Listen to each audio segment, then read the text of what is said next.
Good morning, Sam. And good morning, everyone. Welcome to the podcast.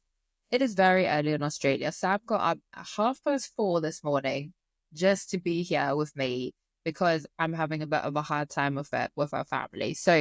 Um, Sam is actually a nice person, guys. I know it's shock horror. She's really nice. She's showing up early. So we're gonna dig deep today. We are Literally. Yes, we're gonna dig deep and we're happy to be here. How are you, Sam? Waking up, how are you? I'm all right. It's been tough. It's been tough. We've got the dreaded illness in the house. So we've been having a bit of a time of it. But we're here. We made it. It comes back to just sometimes you just have to get through it. You just got to do it. You don't have a choice. You just keep showing up till the work's done, isn't it? Yep, that's just life though. If you didn't show up every day to feed your kids, you'd have some problem.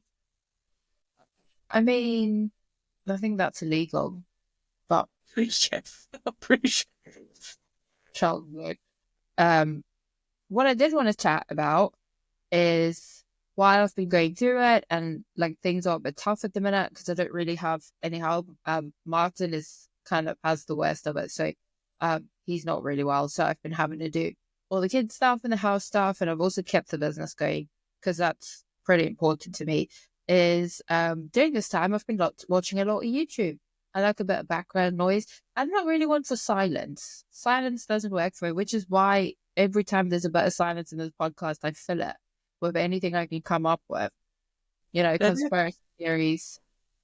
that is one of my secret powers. If I don't want to or I don't have anything to say, I just sit here and then you feel compelled to just blurt something out.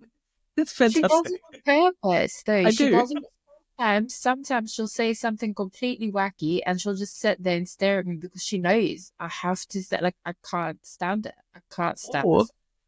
if I know that you're not paying attention, because Oh, you're on your phone because you've received an offer or something, I do it then because I watch you panic. It's all in the eyes. so mean. So I take back what I said earlier. She deserves that. She's so mean. Anyway, I've been watching some YouTube, but background noise. And the last week, there's been quite a bit of a hot topic about people saying that YouTubers are ruining reselling. Um, and to some extent, I understand what they're saying. They're saying like people share all the things and sell. Or like my favorite YouTube videos to watch of other resellers are like pick and packs. I find it very interesting, especially everything sellers. Like you don't know what they're gonna pull out next. Is this a £5,000 vase or like a pen? I find it very interesting. Like genuinely, I love watching them. But anyway, people were having a go at some of the YouTubers about the fact that they were ruining reselling. And it made me think, right? Our businesses, can someone else ruin our business? Can they? And it doesn't just have to be someone else who's competing with us. There's different things within our business for sourcing all the aspects. How bulletproof is our business that we're running today? Because if you genuinely feel like someone putting out a video about something is ruining the business you're creating, then the business you created, just seems a little fragile to me. I haven't seen the videos that you're referencing, but I'm assuming the mindset that comes associated with that is maybe a reduction in sales, or the niche in which they're selling in has become saturated, and therefore there's been a reduction of sales in the specific niche because someone has released videos about the brand or the category, and therefore everyone else has rushed in and sold that. That just happens though. Like you don't need a YouTube video for that to happen. Like there used to be these like genie glass bottles and stuff like that in Australia on the vase topic that people shared on just simply Instagram, and then they went from being like a scarce product to seemingly everywhere. And then that market got flooded. But ultimately, that's just business. I know someone that made a killing out of fidget spinners in the beginning, and then everyone was selling fidget spinners, and then the market becomes saturated. People will find the product regardless of YouTube or not. But if your business is built on a trend, then you have to expect this to happen. If you're building your business and your income off of high hitting bangers that's on trend, and you'll keep waiting for the next trend, then unfortunately, this is just part and parcel of what you have to deal with. So if you are saying that people shouldn't share what sells, then maybe you have a problem that you haven't really figured out for yourself what sells. And now you're building your business off of bolos. And we all know you can't build a long-term business off of just bolos, because you're constantly relying on the next big hit instead of building a steady stream of income. And I think that's the point of view I kept having on them, where even though I can understand what everyone's saying, and I understand how if someone holds us up and says, hey, this sells for £5,000, and now a bunch of people who never knew it sells for that much find it, the price tags. I get it. I understand it. It's supply and demand. Okay. My issue with the whole theory is, why are we relying on these bolos for income? And if you take them away, now your whole business is ruined. Well, it feels good, doesn't it? Like, I'm sure selling something for £5,000, which is the equivalent of 10,000 Australian dollars, would feel incredible. I've never done that. The most expensive item I sold was $750, and I felt so good when that sold. So it's like you chase that high rather than chasing that consistency, in my opinion. But then it was very interesting to me as well, because I will sometimes look on Instagram and people share their numbers or they share their graphs, their 90-day graphs. And it was always very interesting to me that people who niche down, their graphs are more consistent. Yeah. And people who are everything sellers, it was much more volatile. And I guess it's because you are focusing on the high hitters more than building that concept. And there's nothing wrong with that. I'm not saying that's bad. I'm just saying I think that's when you're more affected by what people share on YouTube. And I guess that's where that scarcity comes in as well. Like if you've had a couple days of like slower sales or a couple weeks, or you haven't been able to find those products, then, or whatever that might impact you, that's kind of outside of your control, then I can see where that scarcity would come in. I found a lot of bolos this week in the thrift. Like I had a day where I found more than I ever have before in a single trip, but like that felt good, don't get me wrong, but I went back the very next day and I pulled out nearly the equivalent pieces, but I can't just build my business on that one day, because then the next day I would have came home with nothing if I was to only search for those specific key items. That just feels to me like you're building a very stressful, draining business. Like, totally. I don't understand how that's any different than, on some level, gambling. Like, some days you get out the park, and some days you get nothing. And that feels so stressful to me. I would be stressed all the time. I wouldn't like to be stressed handling all the time. No. But like, am I going to find them today? Am I not? What happens if you don't? Like the inconsistency in sales and income, like that would stress me out. And then what happens if the op shop changes or closes? Like if your honey hole dries up and that's where you were getting all those items, or they clue into the things that you're buying and the price increases and it cuts your margins. Like that sort of stuff happens. So another thing that, like, if you ask yourself, maybe not can someone, but can something ruin my business? If you look at it from that perspective. And you said you were recently on a podcast with someone else, and they also had you look at, maybe you can explain that a bit more, at what would need to happen for your business to fail. And so I think if we look at people's reactions to the comments they're leaving, and we try to look at things like what could make my business fail, one of the biggest things that we've spoken about quite a lot that almost made both our businesses fail was bad sourcing, or relying on just one source of sourcing and becoming dependent on that source for your business. So the podcast I was on was with Kiddo, which will come out a week after this one, I think, around then.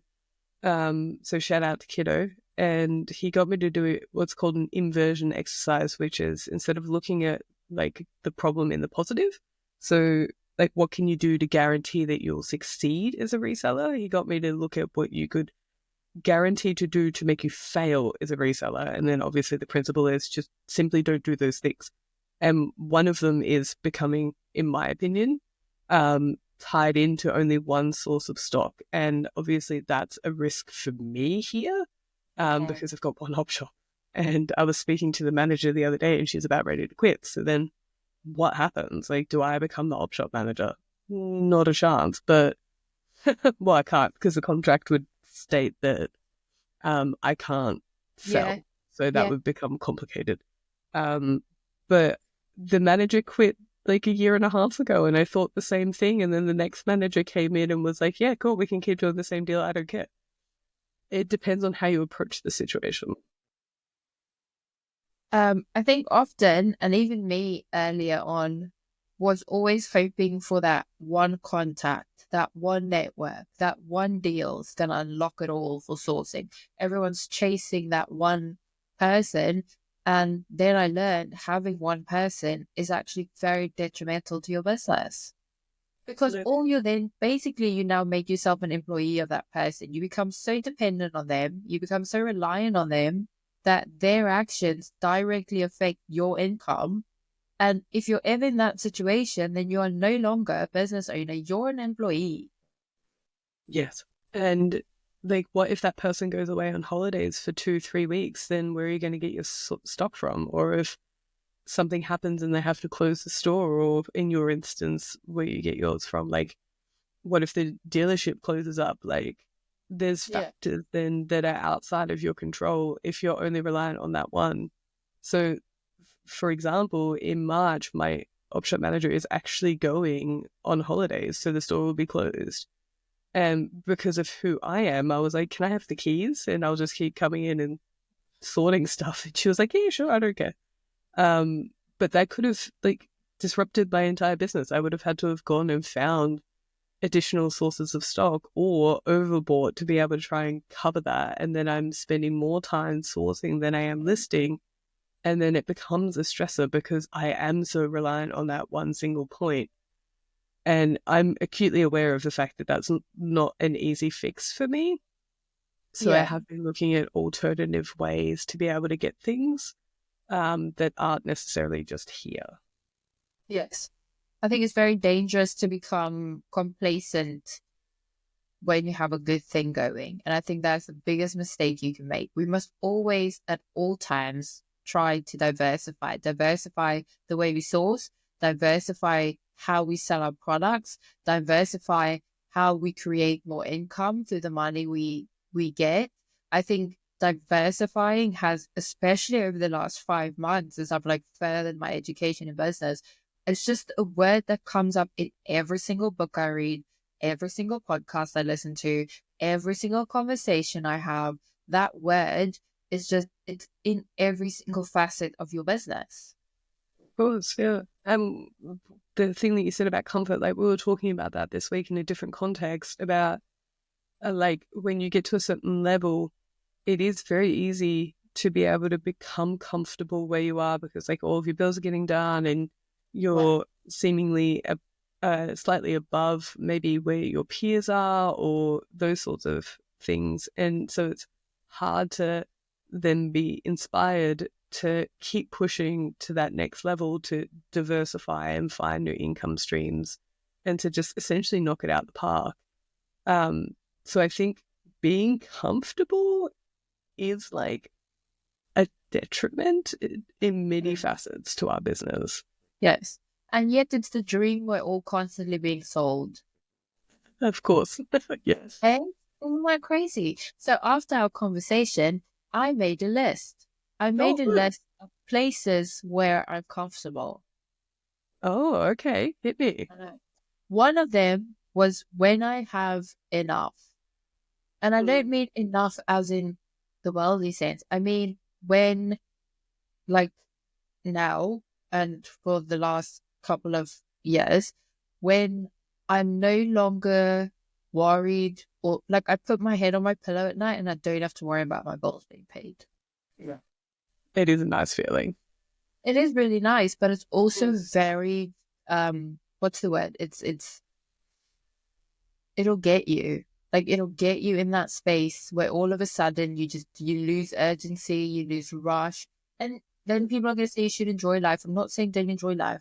I'm saying sometimes we limit ourselves from our full potential because we get comfortable, because we don't have that urgency and drive of bills are due, this is covered, we need to get this covered. And I struggle with that sometimes. I struggle with, well, everything's going so great, I don't have any worries or stresses, but then life has such a way of pulling me out of that. Like, honestly, just like, boom, your car's broke, you need a visa, also move out of your house. Welcome to the real world. Just touching on that, what was I going to say? If you look at it in the sense that if you're comfortable for a couple of years, right, and you're just coasting where you are and you're saving a little bit of money, but not like rushing it because you're like, yeah, I feel good. And then someone that could ruin your business is eBay, and they could either kick you off the platform or they themselves as a platform may close. And then you would absolutely destroy the listings if you only had like 2 months left to list, and it would be such a frenzy. But then you would get to the end of that and then you would look back and go, why didn't I do that for those 2 years that I went to bed and I was like, life is good. You want to know what drives me absolutely insane? And I said this to you in different contexts this week, okay?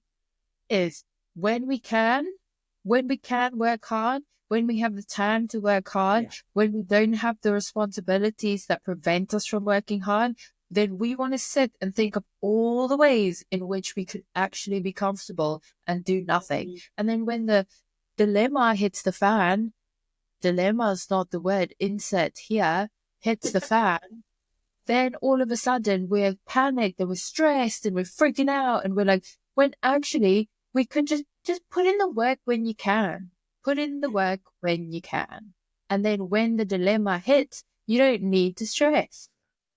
Exactly, because there's always going to be certain times of, say, the month that you're just not able to, or your whole family is going to go down with illness, or you're going to fall out of the car and whack your arm like I did a couple months ago, and then you can't actually physically hold anything. Like, things will happen. So if we actually kill it when we feel like sitting on the couch because we feel good and life's good and we're chill, and if we just push a little bit harder on those days, we can actually get more out of it so that on those other days we feel okay and like the world isn't imploding on us. So off the back of last week's podcast where we talked about like, well, work-life balance and like how people perceive us, they perceive us as always working. That I this week I was on AI and I gave it everything I have to do in the week and break it down per day. And I asked it to make a schedule for me, thinking like my life is so hectic, there's so much going on. But I only added the things that needed done. Okay, so I'm talking about the work, the photographs I need, the listings I need, the packing I need, right? The time to pack stuff away. My kids need sorted. I need to make dinner. So only the things I need to do. All right. And it finished my whole day, right? Started it at 9:30 and it included lunch, by the way, and 2 15-minute breaks. Thank you. And it started my day at 9:30 and my day finished at 5:30. Yeah.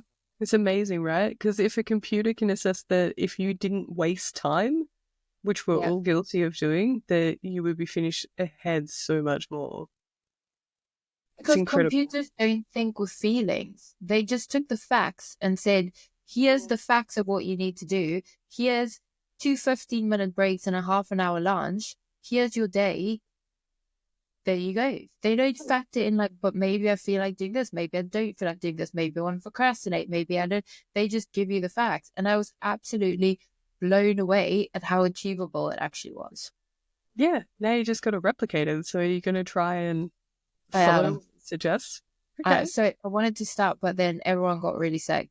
And so right now is not the great time for me to start that. But once everyone's back on their legs, I'm going to start it and see how long I can actually, and if it is really as realistic as it looks.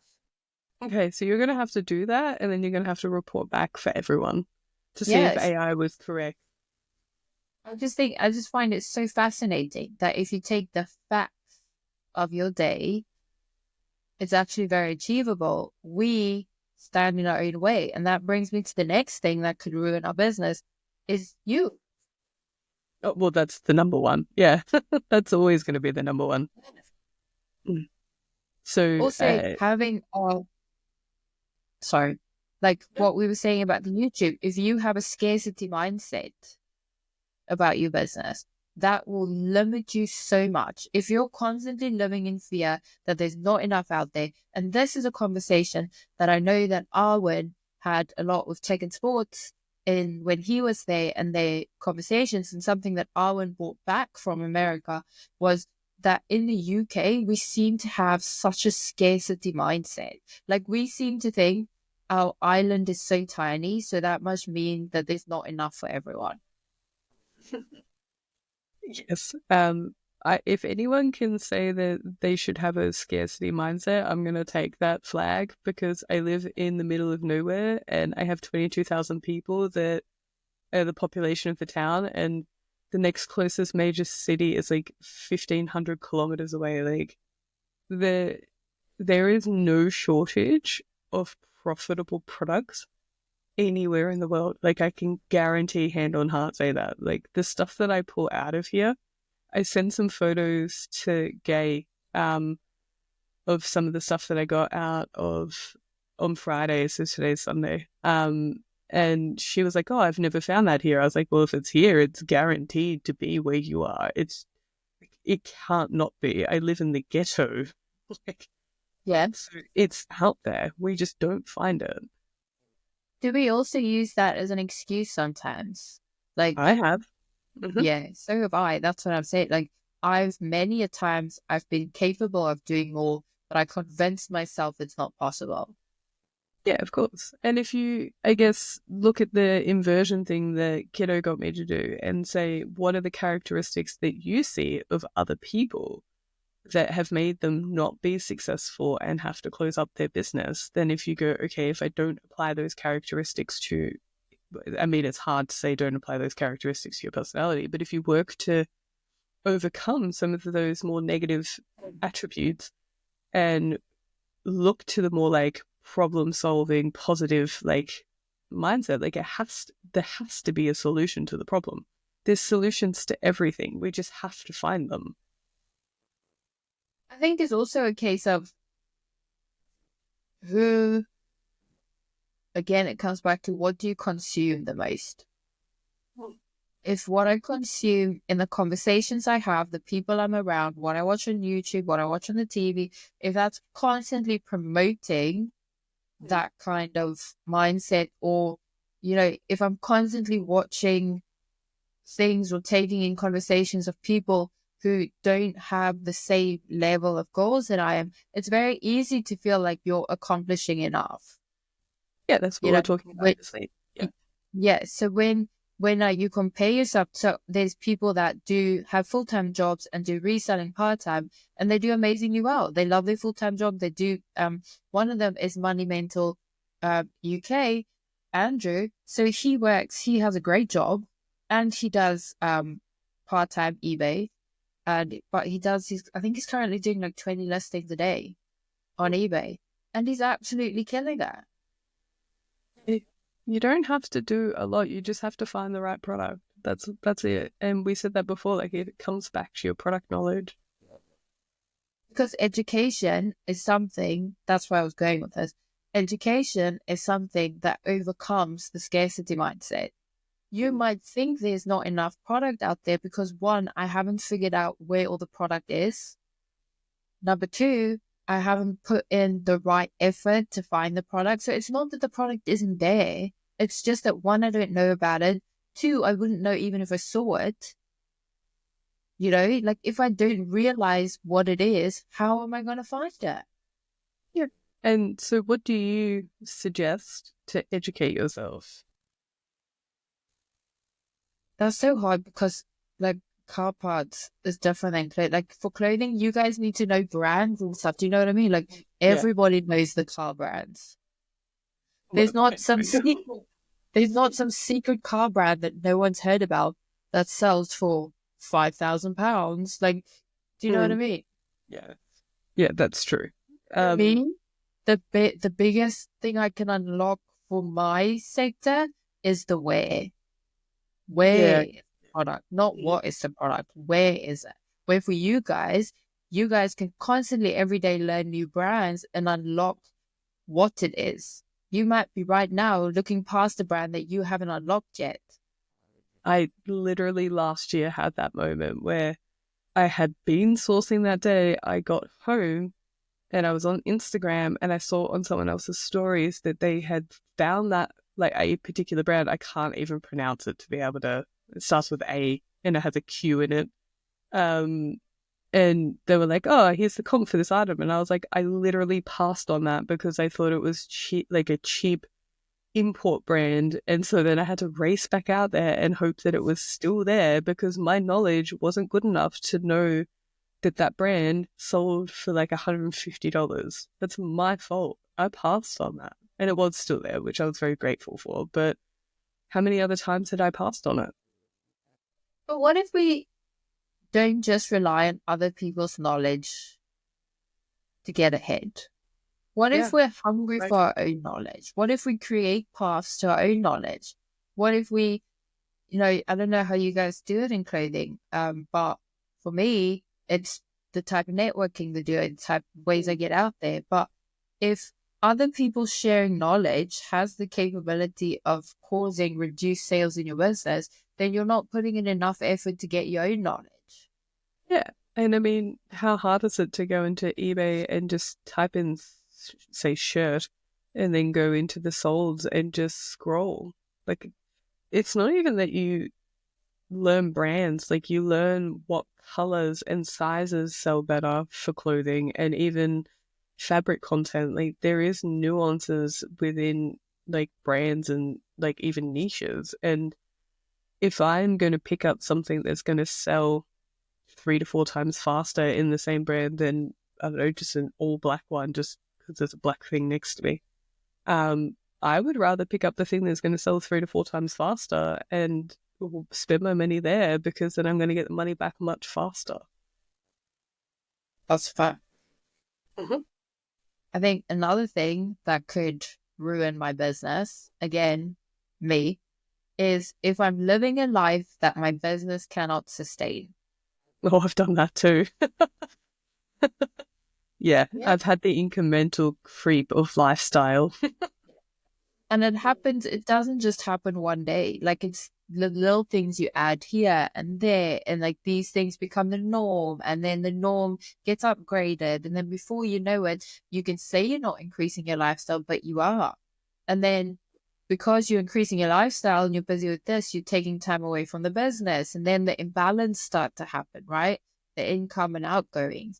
And I think that is one of the things that'll sink your ship the fastest. I saw someone do a post on Instagram, I think it was this week, who said that they don't believe that inflation and the cost of living crisis is real. What is occurring is people aren't willing to decrease their lifestyle to be able to ensure that they're able to meet all their required demands. And that was a really interesting way of looking at the current situation, because do you really need, I don't know what the cost is over there, but the $7 coffee on your way to wherever you're going? Like, I drink instant. I don't need that. But so do I. And I actually, my favorite coffee, and people are going to come for me so hard for this because I just know it. My favorite coffee is a knockoff that comes from Aldi. Of course. Like, so good. I don't get the hype, but anyway, that's just me. And that's not for any other reason than I genuinely like it. What I was going to say is that it's really, really hard when the culture is telling you should get new clothes every week. Every time a new collection comes out, you should get it. You should get a new phone every time one comes out. And we're very into fast fashion, which is hilarious because majority of us are trying to make money off of pre-loved clothes. And yet we use the money we make from that business to go get fast fashion. And what we don't understand is when we buy fast fashion, that has no reselling business. And so indirectly, we're screwing our own supply chain. I like that way of looking at it, because you're completely correct. Yes. Yeah. So I was challenged by Kiddo this week because I said Temu was part of the issue. And he said, what if Temu isn't the problem? What if people realize that the value of money isn't worth much anymore, so that they would rather have a product than have money sitting in the bank that's depreciating? Oh, damn. And maybe that's why people are like, well, if I go to this, like, we went to the supermarket the other day and 2 bags of shopping cost us $150. Like, that's outrageous. It never used to be like that. So maybe that's why people would rather put their item into something that they know that they can afford now, rather than, you okay? Here's the rabbit hole, but do you know why I think this is a problem? And we're just going to go down real theory here, okay? First of all, there was never any money, okay? Money didn't exist. That wasn't, bartering was the way it did. I grew potatoes, you had cows, I gave you potatoes so I could get milk. That's what you did, okay? It was called a bartering system, and we didn't barter for value, we bartered for needs, okay? Then what happened was people could trade the value of minerals, the value of precious stones, gold, silver, all right? So those things became precious, right? That's the first part where humanity went wrong. We started to put value in rocks that came out of the earth. Let me just interject there, which, yes, you're completely correct. But if I rocked to you and said, hey, I want to buy your house, here's 10,000 pieces of clothing because that's what I have, you're not going to accept that deal. So there are limitations to bartering. Correct, but you could give me the sheep and the cows that they used to make the clothing off, and give me a reoccurring. I don't have those. That's why it doesn't fit for the current society. You try to buy more house then, shouldn't you? Sorry. Wait, and then what happened was they decided that actually, instead of actually handing over the value in gold or silver or whatever, we're going to give you this piece of paper that represents that value. Right? Well, so we went that's from correct. What? It's a promise note to the value of promise note, which actually on the Scottish notes, or I don't know if it's all the Scottish one, but I know the South African one still said this entitles the bearer to. Yeah, so you're meant to be able to walk into the, say, mint and be able to exchange it to the same value in gold. I dare someone to go do that. You won't be successful. They took it off, so there's no longer a gold standard to money. That's a whole different rabbit hole. Let's not go down that. No, that's where I'm going with this, is we started off being handed something of value, right? Then we were handed something that represented value, the gold, the silver. So then we were handed something that represents something that represented the value that you can no longer get hold of. And somehow, as a society now, we have no value in money, and you want to ask yourself why. So would you rather have something that's possibly entitling you to possibly entitling you to possibly entitling you to, or would you rather have the product? I'd rather have the gold. What are you going to buy with gold? If you went up to someone and said, hey, here's a nugget of gold, I'd like to buy your house, they're also probably going to say no. Gold is one of the best investments you can make. Historically, it's one of the ones that has the best return. There's a top tip for you. Also, I've been invested in gold. Never been mine. Sorry? I've been invested in gold since 2020, and I've made 3 to 4x my initial investment. I've done very well out of gold. Yes, gold is a great, but again, they wanted the gold for themselves, so they gave you a little note that said, well, you should technically be entitled to, but don't try to get it because, sorry. Anyway, so the issue here is that we don't value money enough. Well, what can money buy? Like, really? Like, if I can go buy 2 bags of shopping for $150, like, when we mapped it out, there was like 2.5 meals in there. Like, that's not a lot. Well, obviously each, so it's 5 meals. but it's like $150 for 5 meals. Like, I can see why people are struggling. But in many cases, money can buy security and safety. And in those ways, money is valued. I look at my own circumstance.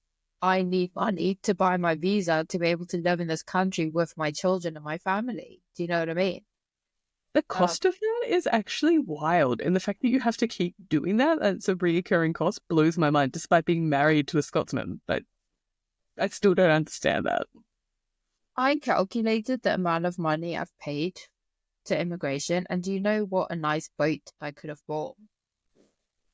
Yeah, but you wouldn't go anywhere. You're in Scotland. You just need to take a certain route and land back up here, and life is dandy. Anyway, I won't elaborate on that. But what I'm trying to say is we've lost the value of money. And unfortunately, we work for money.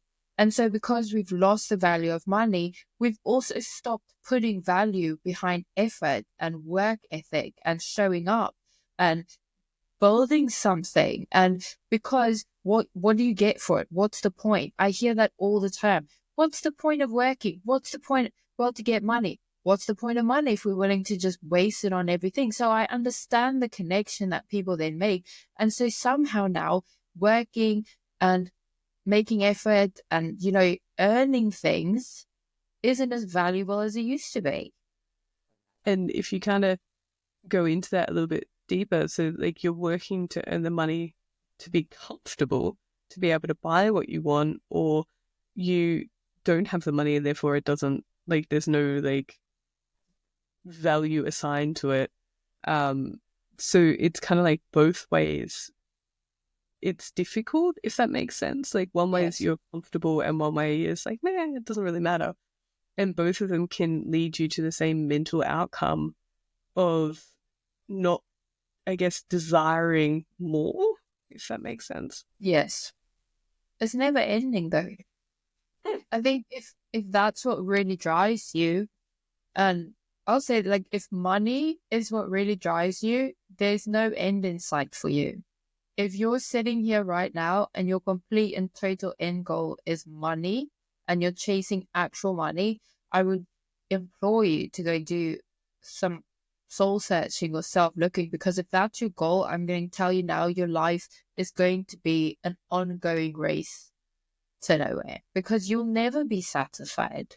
That's why we need bigger goals and bigger purposes. Well, you have to have a target, right? Like you can't just have like a never-ending goal, because then it never ends and you just keep running. Whereas if it's like X dollars, yeah, and you need a timeline. And if you don't have a timeline, then you don't put in the effort today to be able to achieve the timeline within 5 years. Also, I was on a podcast of tech that's coming out in a couple of weeks. And the big thing that we spoke about is a lot of us aren't thinking about inflation. We think we're very comfortable. We're doing 20 a day. We're very comfortable. We're happy to stay here. We've been there for a couple of years now already. We don't want more. We don't need more. But what we're not taking into consideration is that in 4 or 5 years' time, doing 20 a day is going to be the equivalent of doing 5 a day now. And what happens when, like, let's just say in Australia numbers, because that makes life easier for me, Post now is $11 and it goes up every year in the middle of the year for parcel packages. In a couple of years' time, no one's going to buy the $10 shirt for a $15 cost of postage. That makes no sense whatsoever. So you might as well take all those items and dispose of them now, because absolutely nobody is going to want to pay more to ship it to them than the actual product itself. So inflation is going to happen irrespective of our desires. Our rent's gone up this year. Our groceries go up. I swear, every time we go to the supermarket, there's more there. Our electricity bill keeps going up every quarter when we get it. The cost of power has gone up.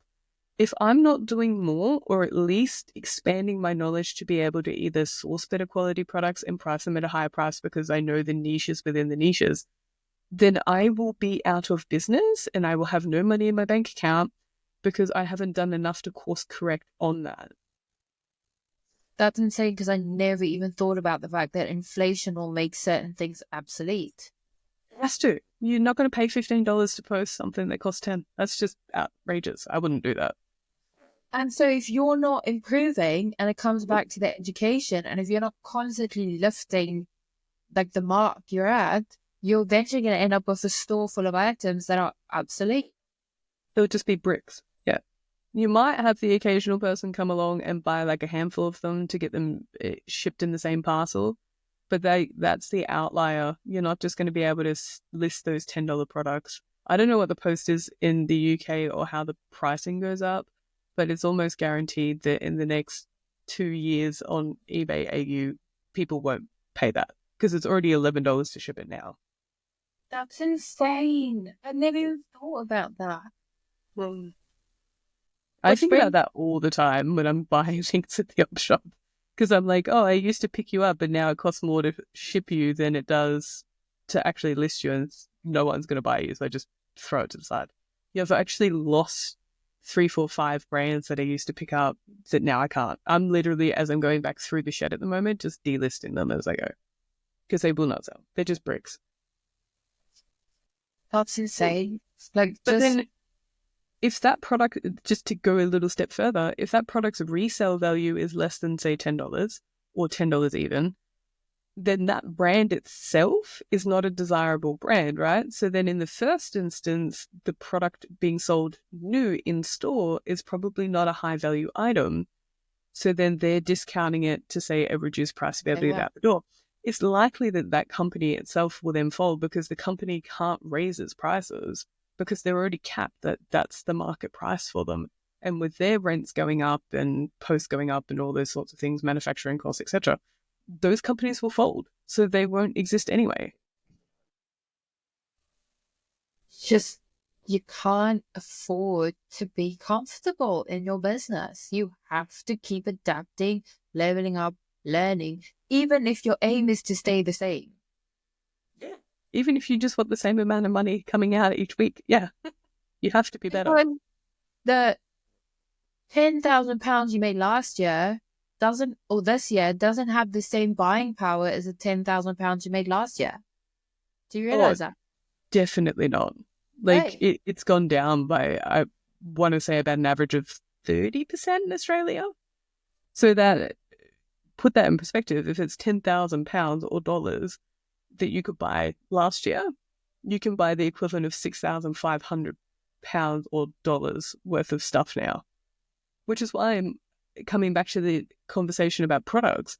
The value of, say, this bottle, just because I have it, I bought it for $1 last year and now it's worth 30% more, so it's $1.30. So buying the product meant I saved money, which is where the concept of having a product rather than the cash, say Temu, like I was talking about before, because having the money in your bank depreciates, whereas having the product, you've saved money.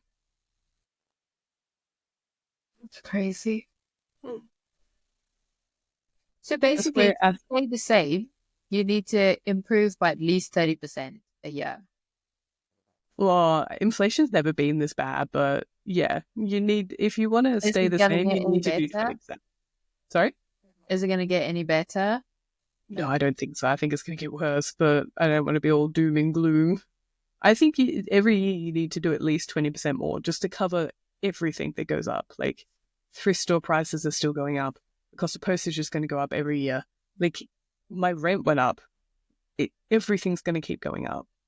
And you have to be willing to do more because those increases compound as well. So it might be 10% on your rent and it might be 10% on your post. That's 20% overall. Obviously, then you're taking it as its proportional value. So say post is like 30%. So then that's actually 6% increase. So if you add those numbers up based on your specific circumstance, that's where the 20, 30, 40% increase in things occur. So basically, another thing that can ruin your business is the world will outgrow your business. Like if you don't evolve and grow, your business will become incapable of sustaining you. Yeah, absolutely. Like you can only ask something to do so much without you assisting it to grow itself. Like it's the same as everything. You can see, I don't know if it's the same over there. Like there's sectors, entire sectors of organizations that are protesting in Australia for wage increases because of the cost of living going up. We're in such a unique position where we are capped by input versus output. That's Yeah. it. We don't have to go knock on Parliament and say, hey, I need an increase to my wages above 2.5% because I can't afford my mortgage. All you have to do is go find more products and put it on eBay. That's it. I also just lastly, because and then we'll round out this episode. But another thing that I don't think people understand is that you cannot rely on eBay for long term. It No. is too volatile. You have no control. And I know people say that they don't just ban people for any reasons, but glitches happen. Oh, There's yeah. people who's had their entire stores wiped out on a glitch. They weren't able to rebuild it fast enough with the bills coming in, and they've had to close their businesses. And I just want people to think about that as much as eBay can provide a stable income, you cannot rely on that forever. Yeah, of course. Also, the platform itself is quite old in terms of like tech progression and everything else. Like it's been around since the early .com days. And it itself, if it doesn't revolutionize and move into like new areas, the brand itself will have to be absorbed by another brand. And then our days of this will be over. So we have to diversify beyond just eBay, or we have to get enough money out that we have options should that day come. Again, just comes back to why, if we have the opportunity now, just take it. Take the opportunity now while it's easy, while you have it, while you can do it, while you're capable, while life isn't kicking the living crap out of you. Like, honestly, I know the urge is just to not and to live the easy life, but I know so many people who did that, and now in their later years, it's really hard. So if you can, and you have the opportunities, I would implore people to think about later. And I feel so passionately and so strongly about this. Like, I really do. I don't think, and I don't know if it's because I come from South Africa where hardship is so much more intense than it is here. Like, Yeah. homelessness really means homelessness. There's no one helping you. You don't have clothes. You don't have food. People die on the streets in South Africa.